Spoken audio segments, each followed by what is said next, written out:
ሳባ የቱንም ያህል ብጥር እንቅልፍ ባይኔ ሳይዞር አድሮ በጧት ተነስቼ ነበር በር ላይ ተሰጣሁት።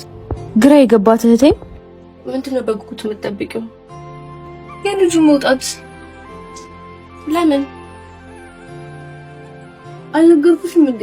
ትላንትና ኳሱን ሲሰጠው ስሜን የጠራው መሰለኝ። መስሎሽ ነው እንጂ እሱ ከመጪው ውጪ ምንም አያውቅም። ይሄው እንደውም ወጣ። ልክ ሳየው በምን ሰበብ እንደማወራው እንኳን ሳላስብ እግሮቼ ወደሷ ቀኑ። ደግነቱ ጣዋት ስለሆነ ፊትህን ልጠብህ በሚል ልቀርበው እንደምችል ስለተሰማኝ ውሃ ይዤ ወደሷ ቀኑ። ያማታል እንዴ?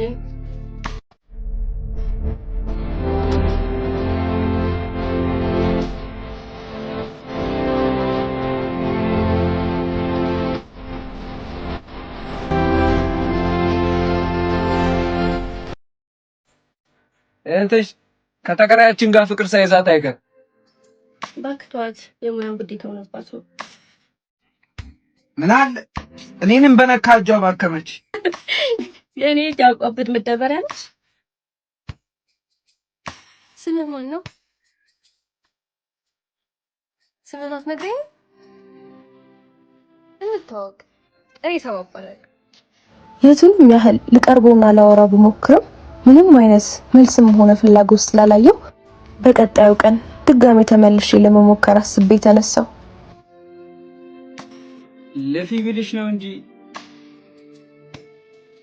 እሱ እንደው አይናገር አይጋገር። ቆይ ግን እዚህ ግቢ ሲመጣ ማን ነው ቤት የተከራየለት? እኔ እንጃ ብቻ አንድ ፍራሽ በመኪና አስጭኖ ገባ። እሺ ቆይ የቤት ኪራይስ ማን ነው የሚከፍልለት? እሱን አከራያችንን ብንጠይቀው ይሻል።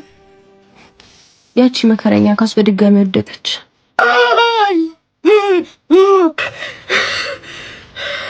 በጣም ግራ ያጋባል። ቆይ ኳስ ላንተ ምንድነው? ከዚህ በላይ ልታገሰው አልቻልኩም። ኳሱን ከእጁ ላይ መለጠፍኩት።